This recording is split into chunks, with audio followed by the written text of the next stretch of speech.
Eu quero convidá-lo a estar conhecendo um pouco mais da história desse homem de Deus chamado Jonas. E hoje nós vamos fazer como que introdução do livro. Nós vamos ler capítulo 1, verso 1 até o verso 3.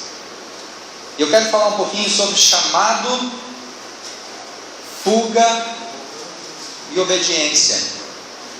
Mais precisamente sobre chamado, desobediência e a fuga de Jonas, porque isso é o que nós encontramos no começo dessa história. Jonas, capítulo 1, versículo de 1 a 3. Você pode estar familiarizado com a história de Jonas desde a escola bíblica dominical. Um homem que fugiu de Deus, foi engolido por um grande peixe e depois, desculpa a palavra, vomitado na praia. Então ele vai arrependido até a cidade de Nínive e prega a palavra de Deus. Quem de nós não ouviu essa história quando éramos crianças na escola bíblica? Então nós conhecemos um pouco dessa história. Nós vamos mergulhar na vida de Jonas, extrair da vida de Jonas lições importantes para as nossas vidas. Capítulo 1, versículo de 1 a 3. A palavra do Senhor veio a Jonas, filho de Amitai. Vai agora à grande cidade de Nínive e prega contra ela, porque a sua maldade, em algumas traduções malícia, subiu até mim. Jonas, porém, fugiu da presença do Senhor na direção de Tarsis, descendo para Jope, que era uma região portuária.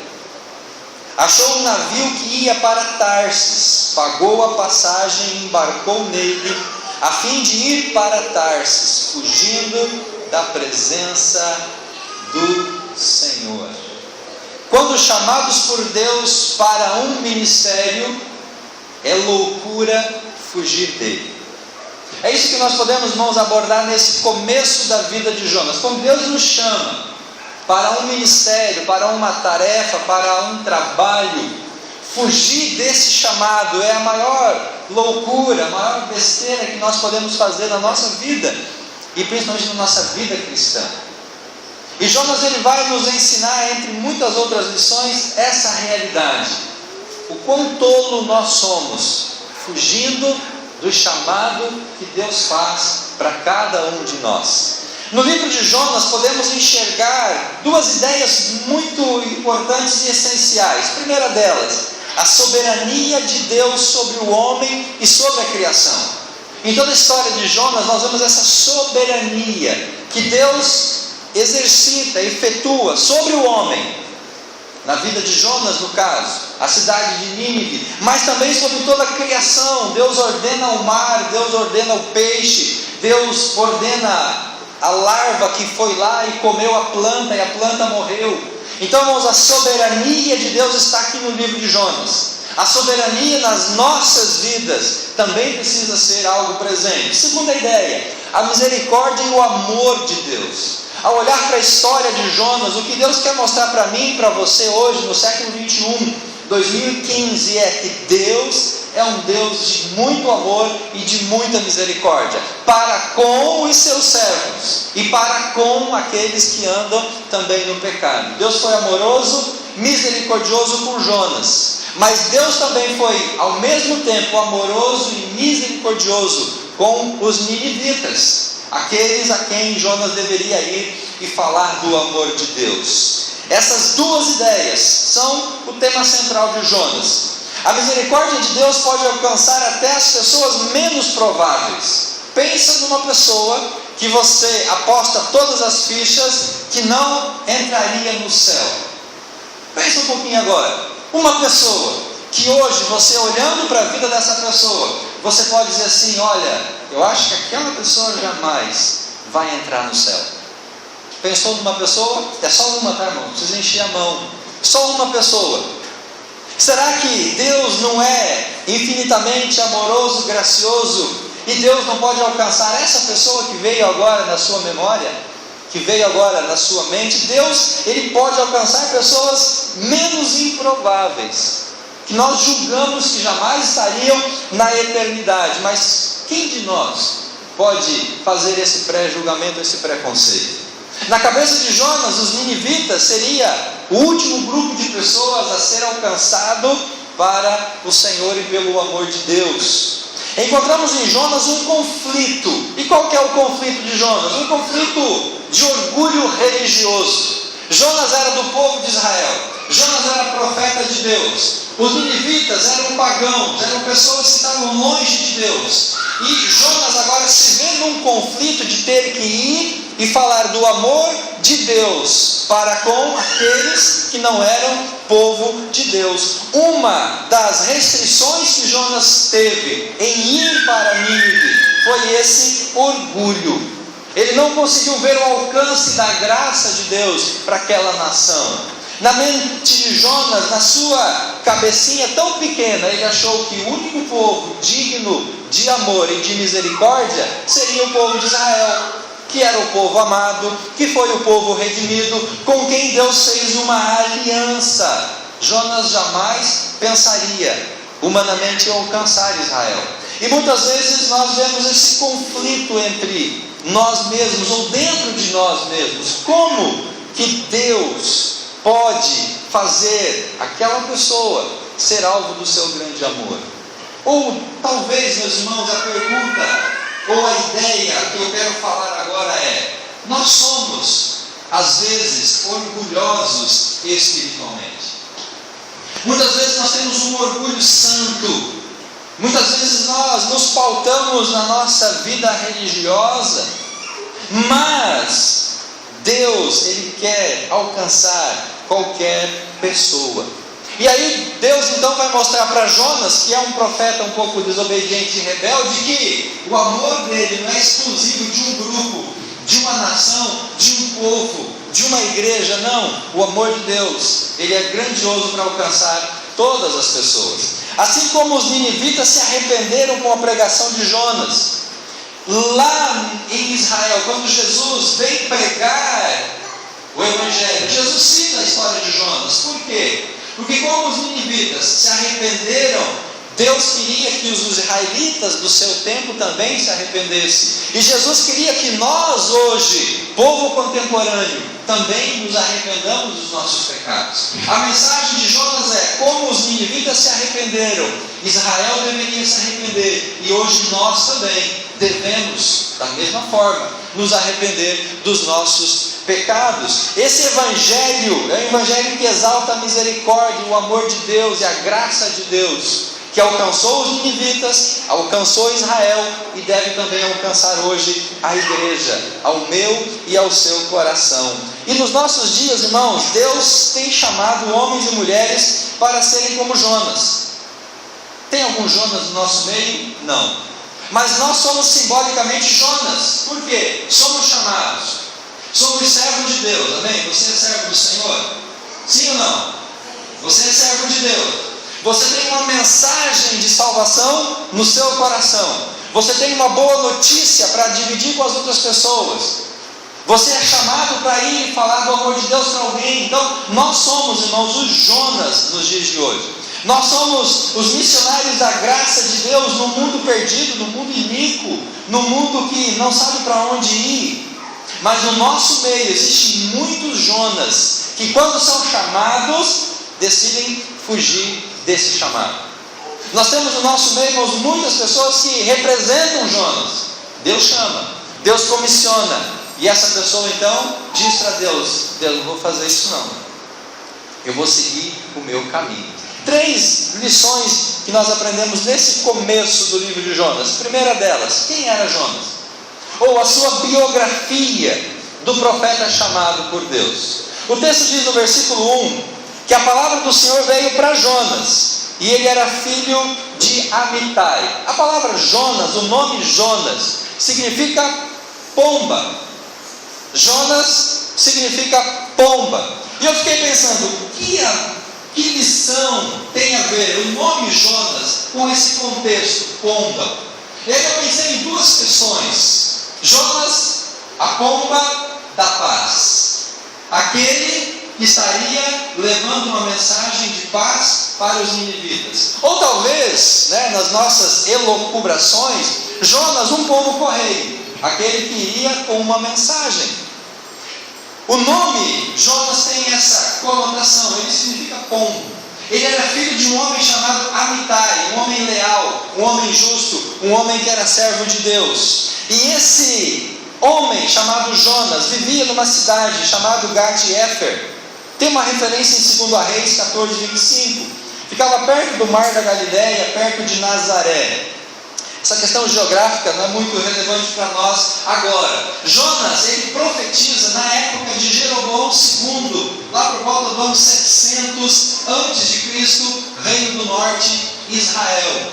Então, Jonas estava dentro de um contexto espiritual, religioso, político. Ele foi o 5º profeta menor, contemporâneo de Amós e de Oséias. Então, mais ou menos um esboço do momento em que Jonas estava vivendo. E como profeta do norte, o reino de Israel, Jonas profetizou a favor da expansão de Israel. Em Jeroboão II, Israel pôde expandir o seu território, tomando parte daquilo que a Síria havia antes conquistado. Então, Jonas é um profeta que traz uma mensagem de bênção para o seu povo. Jonas é um profeta que traz uma mensagem para a sua nação. E esse era, primordialmente, irmãos, o ofício do profeta: trazer uma mensagem de Deus para a sua nação, para o seu povo. O que chama a atenção em Jonas é o fato de ele ser mandado pessoalmente a uma nação que não fosse a nação de Israel. E isso não é algo muito comum em termos bíblicos e do ofício profético. A essência do profeta era o quê? Receber a mensagem de Deus e falar para a sua nação. Jeremias, Isaías e a grande maioria dos profetas. Agora, ser enviado pessoalmente a uma outra nação, isso era algo incomum. Alguns profetas mandaram cartas, Isaías tem cartas para todas as nações, mas o profeta ir pessoalmente a uma nação pagã é uma característica talvez única na vida desse homem, desse profeta. Então, Jonas tem uma mensagem para o seu povo, mas ele tem uma mensagem para uma nação pagã. Temos, irmãos, essa dupla missão. Temos aqui um homem de Deus que recebe um chamado para falar aos seus, mas também comissionado para anunciar aos pagãos. E isso é justamente o que me identifica, o que identifica você com Jonas. Nós temos essa dupla missão. Você é chamado por Deus para exortar, para contribuir, para abençoar os irmãos da fé. Nós vimos isso hoje na escola bíblica de manhã. A maturidade cristã, ela me dá autonomia para eu ajudar os meus irmãos na fé a crescerem espiritualmente. Então, como Jonas, nós temos um desafio, um chamado de Deus para abençoar o nosso corpo, a nossa comunidade, os nossos irmãos. E como que isso acontece? Quando eu exercito os meus dons espirituais, quando eu coloco em prática os dons que Deus tem me dado, os dons que Deus tem me capacitado, eu estou fazendo isso para quê? Não para a minha edificação, mas para a edificação do corpo de Cristo. Ao mesmo tempo de edificar a igreja, nós temos também uma mensagem para aqueles que estão lá fora. Nós não podemos ficar apenas trancados dentro das paredes da igreja e ministrando uns aos outros. Nós não podemos nos preocupar apenas em ajudar o meu irmão menor na fé a crescer espiritualmente. Nós temos que nos preocupar com aqueles que estão daquela porta para fora. Aquelas pessoas que jamais talvez viriam com as próprias pernas para sentar num desses bancos desconfortáveis para ouvir a mensagem de Deus. Então nós temos um duplo chamado, assim como Jonas teve esse duplo chamado. Abençoe aquele que está sentado do seu lado. Abençoe aquele que está sentado atrás ou na frente de você. Abençoe com os seus dons, com as suas habilidades, com os seus talentos, quem está junto com você. o seu Israel, a sua nação. Mas não nos esqueçamos daqueles que estão lá fora, aqueles que estão perdidos, aqueles que não conhecem ao Senhor. Somos chamados a ser profetas do Senhor e ministrar aos que estão fora do plano de Deus a se arrependerem e a viverem na presença do Senhor. Em síntese, essa é a biografia de Jonas, um homem chamado para ser profeta, com uma mensagem para a sua nação e para os pecadores. E essa, meus irmãos, é a essência da minha, da sua biografia. Quando Deus escolheu eu e você, Deus estava pensando isso para nós. Abençoe a sua igreja e alcance aqueles que estão perdidos sem Cristo. Segundo lugar, qual foi o desafio ministerial de Jonas? A Bíblia diz no versículo 2: vai à grande cidade de Nínive e prega contra ela. Isso não é importante, prega contra a cidade, porque a sua maldade subiu até mim. Nós temos um homem, um profeta, que tem agora um desafio ministerial, e esse desafio chamava-se Nínive, uma grande cidade, capital do Império Assírio. Segundo os historiadores, Nínive tinha 1,5 km de extensão, de tamanho, mas chegou posteriormente a ter 11 quilômetros. Estima-se mais ou menos 120 mil pessoas. Tem uma referência no capítulo 4, que em Nínive havia 120 mil pessoas que não sabiam discernir entre a mão direita e a mão esquerda. Alguns entendem que eram crianças, então havia em Nínive 120 mil crianças, o que daria uma população de quase 600 mil habitantes. Mas os historiadores não chegam numa denominação comum, porque essa questão dos 120 que não sabiam discernir, poderiam ser pessoas adultas, que eram imaturas, que não conheciam a Deus. Vamos partir do pressuposto que Nínive era uma cidade importante, era uma capital. O tamanho dela talvez não seja tão relevante. A Bíblia diz que Jonas iria demorar 3 dias para atravessar a cidade, mas ele ia atravessar caminhando, ele iria pregando nas esquinas, parando. Então são discussões que são feitas em torno de Nínive. Mas o que é importante para mim e para você, meu irmão? Nínive era uma cidade importante, era a capital do Império Assírio. Era uma cidade cruel, era uma cidade mau, o povo era pecador. Isso é o mais importante e relevante aqui. Nínive era uma cidade ruim. As pessoas de Nínive ou os ninivitas eram pessoas pecadoras, pessoas ruins, pessoas más, pessoas cruéis. Para lá Deus manda Jonas ir pregar o Evangelho. Para lá Deus comissiona esse homem. Nínive e toda a Assíria tinham sido inimigos de Israel. E mais 30 anos depois da vida da história de Jonas, a Assíria iria se levantar e conquistar todo Israel. Iria escravizá-los, iria dominá-los, levar para o cativeiro. A Bíblia diz que o motivo da ida de Jonas ao seu campo missionário foi que a maldade de Nínive havia chegado até Deus. Ou seja, Deus ficou cheio de tanto pecado, de tanta maldade. Deus vai suportando, irmãos, alguns pecados, Deus vai relevando algumas coisas, Deus vai, tendo paciência e misericórdia, mas chega uma hora em que Deus chuta o pau da barraca.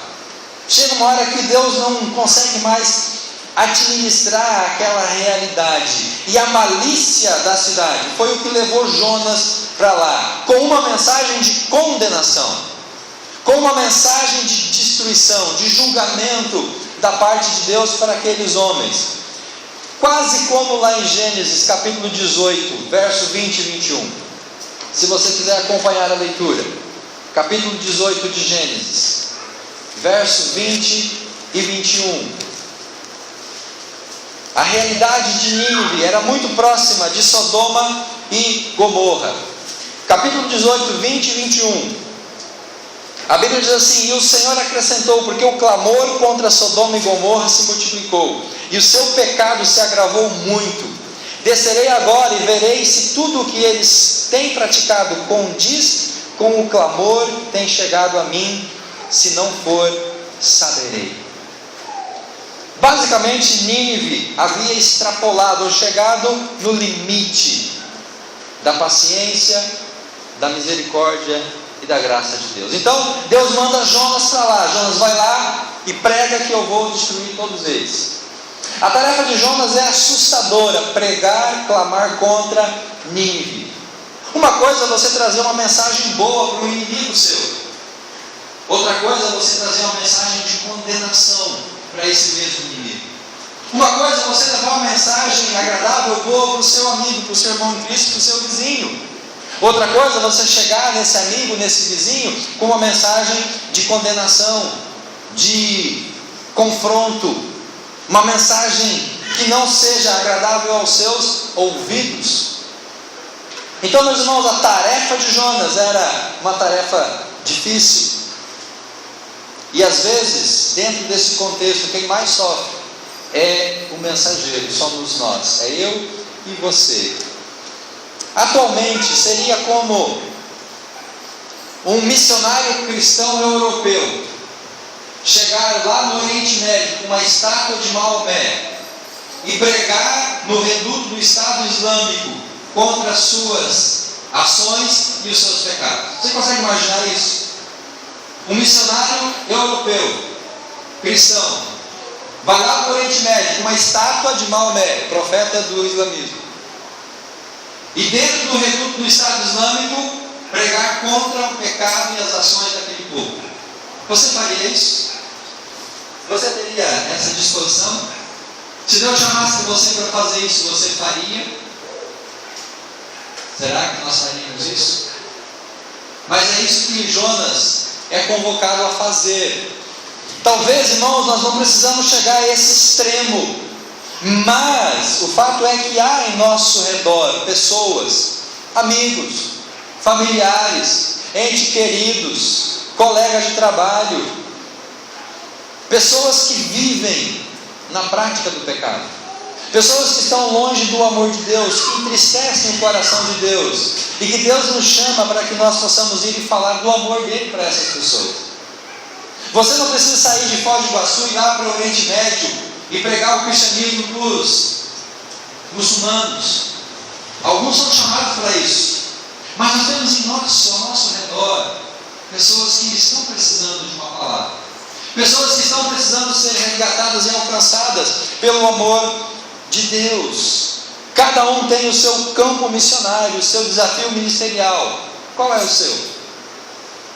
Pensa um pouquinho, querido, qual é o seu campo missionário? Quem são as pessoas que estão ao seu redor? Seja perto, talvez um pouco mais distante, mas que precisam ouvir uma mensagem do Senhor para o coração delas. Pensa um pouquinho sobre isso. Quem é o seu campo missionário? Jonas teve um desafio ministerial, a cidade de Nínive. Deus chama você com um desafio ministerial.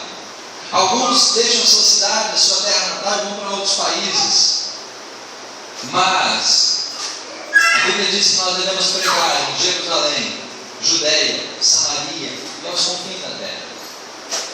Se você não é chamado para uma obra missionária distante, você não deixa de ser um missionário, ou não deixa de ser um chamado.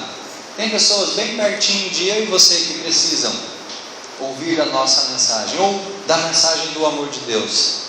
Então, queridos, você tem um desafio ministerial, um desafio missionário. E esse desafio ministerial pode ser para com os perdidos, mas pode ser também dentro da sua própria igreja. Talvez Deus está te chamando para uma obra local, para trabalhar na igreja, para se envolver com o ministério. Qual é o seu desafio ministerial? Terceiro e último lugar, a loucura de Jonas em fugir do chamado de Deus. Verso 3 do livro de Jonas, a Bíblia diz assim: Jonas, porém, fugiu da presença do Senhor, na direção de Tarsis. A ordem de Deus era para ir para Nínive, mas Jonas decidiu ir na direção contrária. Ele sai da sua terra natal, onde morava, vai até Jope, pega um navio que iria para Tarsis. Aonde está Nínive?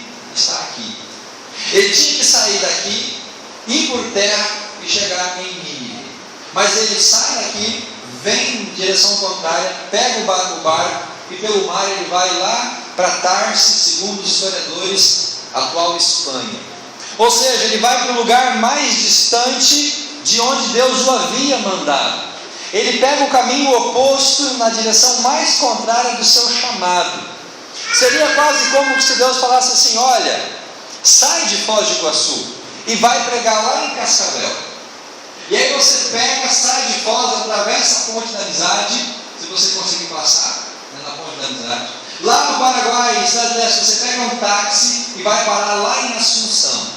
É mais ou menos isso que Jonas estava fazendo. O quanto mais longe, na direção contrária que Deus o havia mandado. Jonas deliberadamente preferiu pecar e desobedecer, no lugar de obedecer a Deus. Aí está a loucura da sua fuga.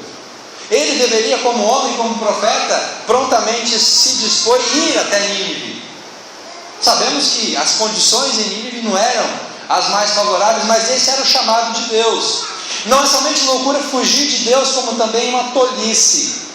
E Jonas duvida da capacidade de Deus em mudar o coração daquela nação. Jonas fugia, meus irmãos, do seu chamado. Fugir de Deus nós não podemos. Salmo 139, a Bíblia diz que não há como fugir de Deus.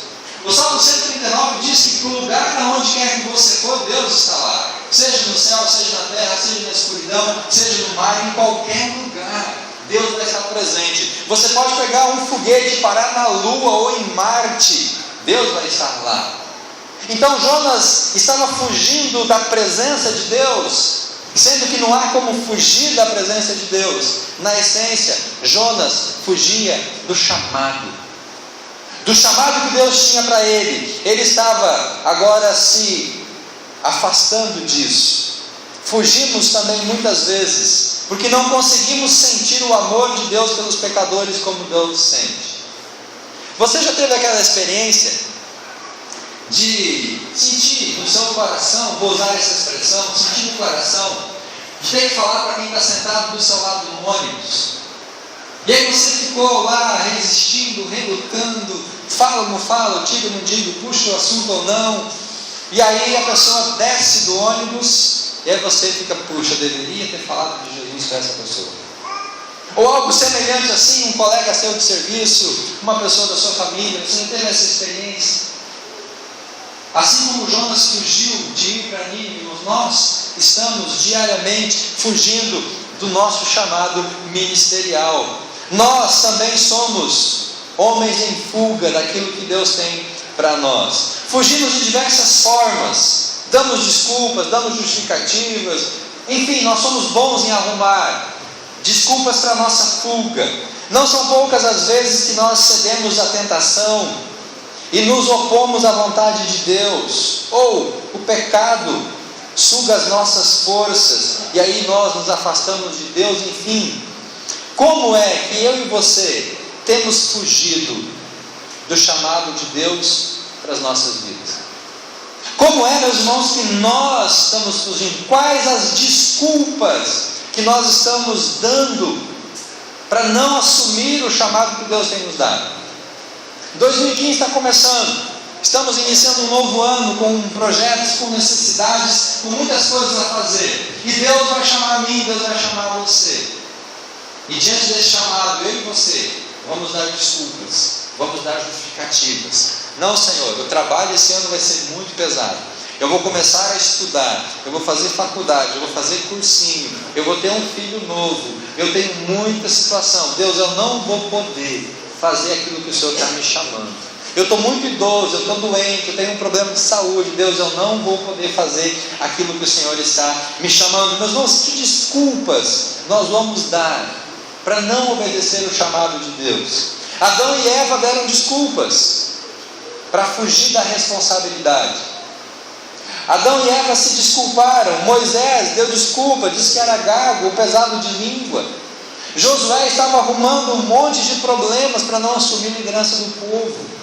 Quais são as minhas, quais são as suas desculpas para não cumprir o chamado de Deus para a nossa vida? Deus tem um chamado de vida e também um chamado ministerial para cada um de nós. seja dentro da igreja, seja para com os irmãos da igreja, ou seja para com aqueles que estão fora da igreja. Talvez o chamado de todos não seja como o de Jonas, ir e pregar aos inimigos, mas precisamos descobrir o que Deus quer de nós. Você já descobriu, querido, o que Deus quer de você? Você já entendeu o propósito essencial de Deus na sua vida? Como corpo, como igreja, qual é o seu lugar? Aonde você se encaixa? Aonde você pode contribuir para que a Igreja Batista do Morumbi ela possa crescer, expandir e ser bênção ainda mais do que é? Qual é a minha colocação em tudo isso? Qual é o meu chamado? Qual é o meu ministério? Qual é a minha vocação? Nós precisamos entender isso e não fugir desse chamado. E não dar desculpa para não assumir a nossa posição e a nossa postura. Para nós concluirmos, a história de Jonas tem como objetivo mostrar a misericórdia e o amor de Deus pelos pecadores perdidos. Precisamos entender isso como essência. Jonas nos ensina sobre a misericórdia e o amor de Deus para com os perdidos. Se nós ainda não entendemos, se nós ainda não aprendemos isso, nós vamos aprender com Jonas. Não podemos pensar que Deus se importa somente conosco, seus filhos, e Deus está indiferente para com os demais. Aquele que você lá no começo julgou que jamais seria alcançado pelo amor de Deus, Deus quer alcançar. Talvez o que esteja faltando é um elo de ligação entre a mensagem transformadora e aquela pessoa. Deus, irmãos, se importa, Deus ama, Deus está preocupado com todas as pessoas. Com todas as pessoas. Por isso, Ele chama e comissiona homens e mulheres, crianças e jovens, adultos e velhos, para cumprir os seus propósitos eternos. Ainda hoje, Deus está chamando os seus Jonas. Você é um Jonas, eu sou um Jonas. Nós somos chamados pelo Senhor. Para cada um há um desafio ministerial específico. Para cada um de nós há uma chamada específica, dentro ou fora da igreja. E ao sermos chamados para a salvação, nós já somos comissionados para alcançar os perdidos. Pastor, mas eu nunca fui chamado por Deus. Irmão, se você é salvo por Cristo, essa salvação já está embutida nela, o chamado. Ao ser escolhido por Deus, ao ser amado por Deus, ao ser salvo por Deus, já estava implícito a nossa chamada ministerial, aquilo que Deus tem para nós. O que não podemos, irmãos, é fazer como Jonas fez, nos afastar da presença de Deus, fugir desse chamado para nós. Isso é a maior loucura que nós podemos fazer. Deus vem, Deus se apresenta, Deus chama, e aí eu digo: Deus, muito obrigado, eu não quero isso para a minha vida. Portanto, meus irmãos, procuremos hoje identificar qual é o seu chamado. Cumpra esse chamado para a glória do nosso Deus. Eu quero desafiar você à oração. Eu quero desafiar você, querido, como Deus desafiou Jonas. Eu não sou Deus, eu não tenho a pretensão de ser, mas me sinto na obrigação desta noite em lançar esse desafio a você. Não entenda como uma cobrança, não entenda como algo nesse sentido, mas entenda como um desafio. Estamos começando mais um ano, nós temos muitas coisas pela frente, e é dentro dessa perspectiva de novo ano, de uma nova vida, novas expectativas, novos propósitos, que Deus está nos apresentando Jonas como um homem chamado por Deus para cumprir uma missão específica. E quando nós somos chamados para uma missão, para um ministério, para algo, irmãos, fugir é besteira. Fugir é a pior coisa que nós podemos fazer.